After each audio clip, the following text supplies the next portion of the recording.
Look very carefully at everything that is being told to you. Do this, do that, because this is what everyone has always done. And what did they get? If I am truly satisfied with what they got, then fine, I'll do the same. But if I want something more, something better, something deeper, then I must learn to refuse. I must learn to reject. And if someone tries to force something onto my head and says, no, accept this, then don't just refuse. Learn to kick it away. What can youth not do? The greatest revolutions in the world have been brought by young people. And yet today's youth doesn't even realize how their time slips away while watching reels, while endlessly scrolling, infinite scrolling, until your thumb practically breaks. And you don't even realize where the time went. It didn't go anywhere meaningful. It went into someone else's profits, someone else's pocket. And the people whose pockets it went into, it's not like they're living some divine life either. Their life is ruined too. But if their life is ruined, let it be. Why ruin your own life because of someone else's foolishness? Why are you always in such a hurry to blindly grab whatever options appear around you? Here's one option. Here's another. Pick one. Pick fast. And when you get hurt, when you get betrayed, you say, okay, not this one. I'll take that one. Not that one. I'll take the next one. The Industrial Revolution already happened, my friend. After that came the Electronic Revolution. And now you are being offered options you never even imagined. You didn't ask for them. You weren't even searching for them, yet they are served to you every single day. Here are 8 new types of burgers.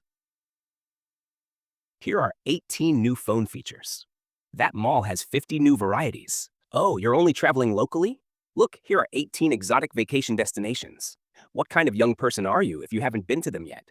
What are you even doing with your life? And if you say, I don't have money, they smile and say, no problem. We'll give you a loan. Go travel. Look at these pictures. Absolute heaven on earth. And yes, beautiful people too. You'll be convinced instantly.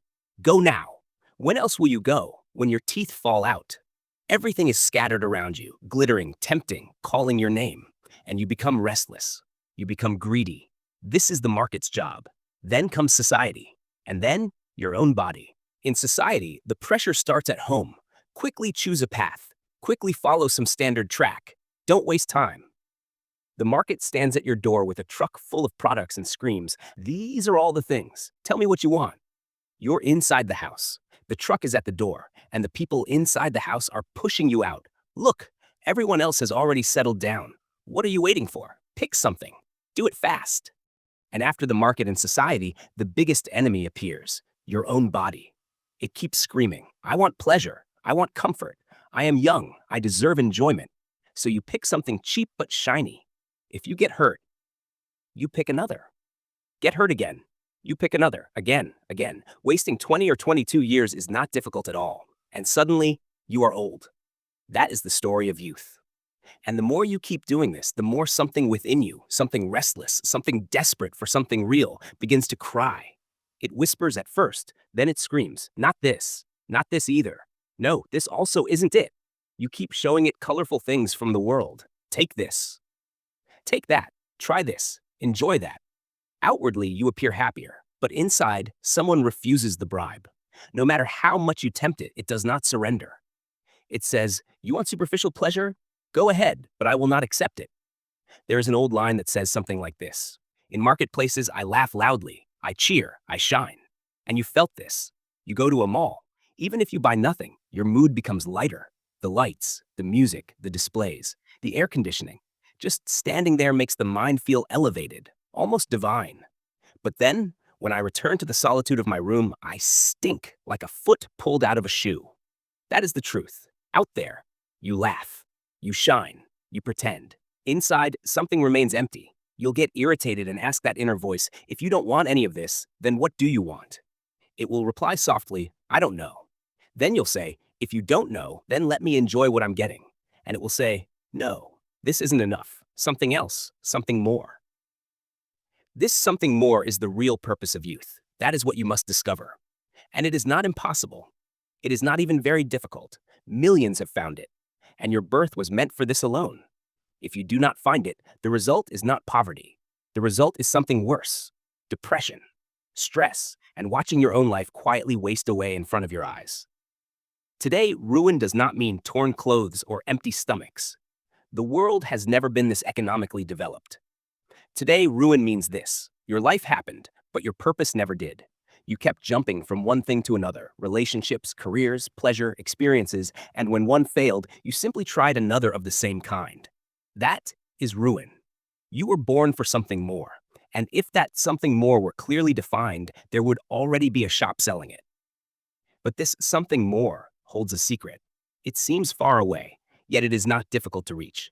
You don't need extreme discipline. You don't need to escape society. Just one thing is enough: discernment, the ability to see clearly. And discernment naturally brings restraint. If you simply refuse to accept what the market, society, and body throw at you in haste, that itself is a powerful beginning. But you are afraid. You feel you will miss the train, the one everyone else seems to be riding. And fear has been planted deep inside you since childhood. Fear doesn't only come from punishment. Whenever obedience is valued above truth, that environment is ruled by fear. A good child is defined as one who obeys. And when fear is deep, you cannot question. You cannot refuse. You cannot say, let others go where they are going. Maybe they will succeed. Let them. I am not ready. I need to see something else. I don't know what, but not this. To speak like this, you need inner freedom. And inner freedom is rarely given by society. So you obey. You repeat exactly what the older generation did. And as their lives were left incomplete, so will yours be.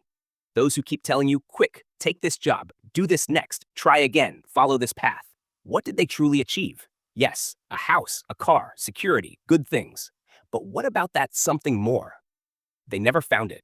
And if they never found it, their life was never whole. You were not born just to eat and sleep. Animals do that. Even monkeys fight for the ripest fruit. A human being is born for something higher. And those who discovered that higher purpose said only one thing: do not search for it outside. Just do not lose yourself in distractions. Because it is already within you. It is the very reason you exist. So what must you do?